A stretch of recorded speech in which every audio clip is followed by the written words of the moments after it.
Welcome back to another video by me, Deb Prawn. Today we'll be building the Kotobukiya Guysack. We'll be doing some priming, and for the first time we'll be doing some airbrushing on the channel. It's going to be a good one, guys. Stay tuned.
I'll be chiming in throughout parts of the video just to have a little chat about what I'm currently doing on the screen. And to begin, we are cutting off all the pieces from the runners. This process took well over 2 hours to do, especially cleaning it up with the razor blades and bits of sandpaper. The God hand nippers are fantastic. They can leave really clean marks, but I just wanted to go that little extra mile and really give it a good cleanup.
So here we are doing the priming and using the Tamiya surface primer.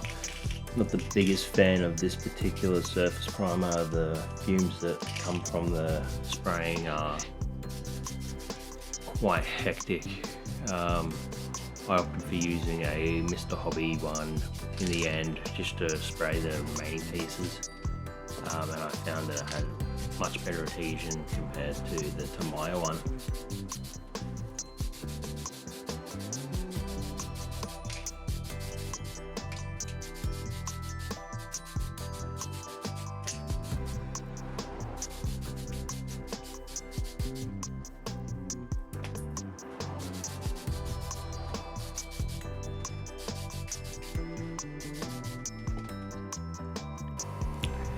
For one of my first times airbrushing, I'd like to think I did a pretty good job.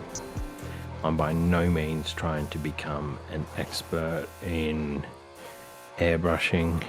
I'm personally using it to paint large amounts of parts in this same color. I'm not looking to do any intricate detailing with them. I prefer to leave that to the pros.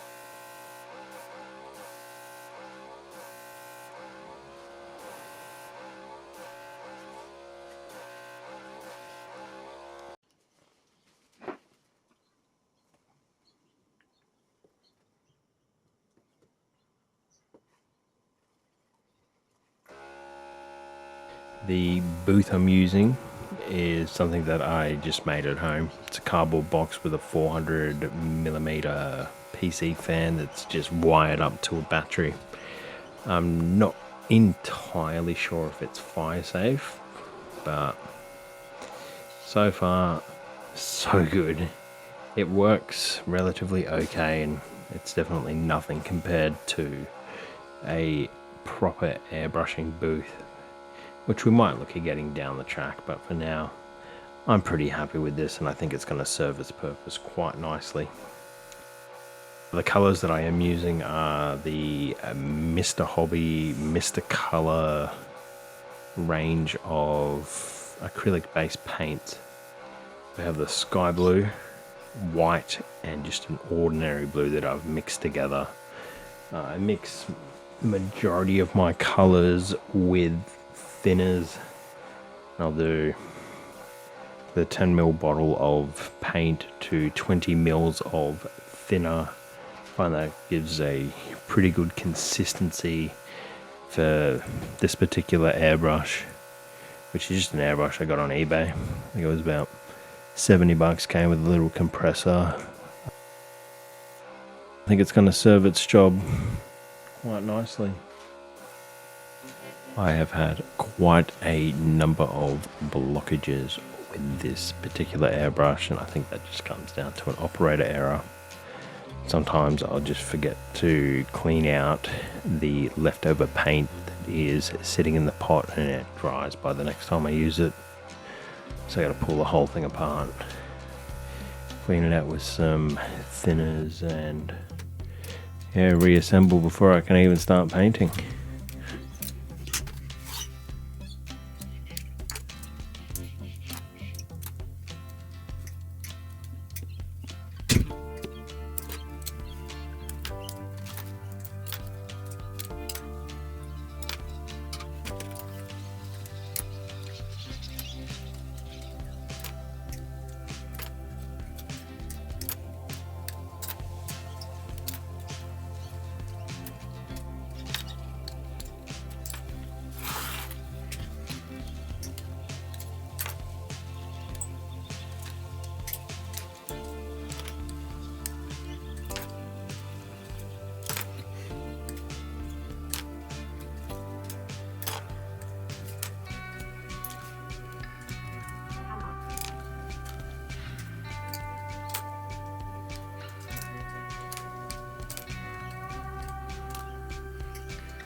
So the inspiration for this particular color scheme of Guysack is from the Zoids Chaotic Century anime.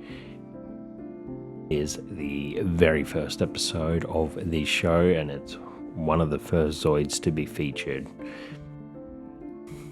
It's piloted by a character called Bull, who is chasing after the main protagonist Van in his search for the organoid Zeke, which really sets up the entire show. He's a bit of a reoccurring character. I don't think the Guysack makes too many more appearances in the show, but it always caught my eye whenever I'd start watching it.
Some of the other Zoid kits that I will be uploading to the channel in the near future are the Blade Liger, the Redler in Xenobus Empire color scheme, the Great Saber, the Shoebolt version, the Command Wolf Irvine Special, which was a extremely hard kit to come by. I found it at a Mandrake in Tokyo when I was there on a recent trip.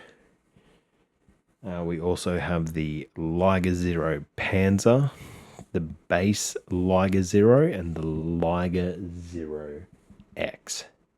So I've got quite a few Zoid kits. We have some on the way. We've got the Lightning Sykes Irvine Special, which is a re-release from Kotobukiya. I did search at quite a few stores whilst I was in Japan, but I didn't come across it, and I know the price for it is quite high. I did pay $130 Australian from a company called Frontline Hobbies, and it is a pre-order, so it should be arriving hopefully in May. That's when they said it was going to be released, so who knows. We've got the Gun Sniper Lena Special, which is also a re-release that will be arriving again in May. And we have a Genosaura from the RMZ line of Zoids, which is a new line of Zoids. I think it's in a 1/100th scale compared to the Kotobukiya 1/72 scale. So it's a little bit smaller, but it's still going to be good. I did try and look for the Genosaura, particularly the Psycho Genosaura at some of the Mandrakes. I know the price is absurd. It's $600 Australian when you convert it, and I just can't justify spending that much money on a kit. I am thinking of maybe buying a Genobreaker kit or a Genosaura kit if they do a re-release, and airbrushing it in the color scheme that is the Psycho Genosaura. It's a blue and it's a purple. I would like the characters that come with it. I prefer to get the Zoid models that release that are character specific. I do have a Gun Sniper that I did buy about 6 months ago that I am doing in the Naomi Special, which is a red color, and I had the opportunity to buy that in Japan while I was there, but I decided to not do that and just continue airbrushing the kit that I already had. So yeah, there's quite a few Zoid kits that I will be uploading to the channel, as well as some Gunpla, some Bandai Star Wars kits, as well as games as well. So yeah, it should be quite a journey. I do find it a little bit hard still to chat on the microphone, and I re-record quite a bit, but I guess that's something that you kind of get used to. I don't really like to read off a script. I'd rather just talk.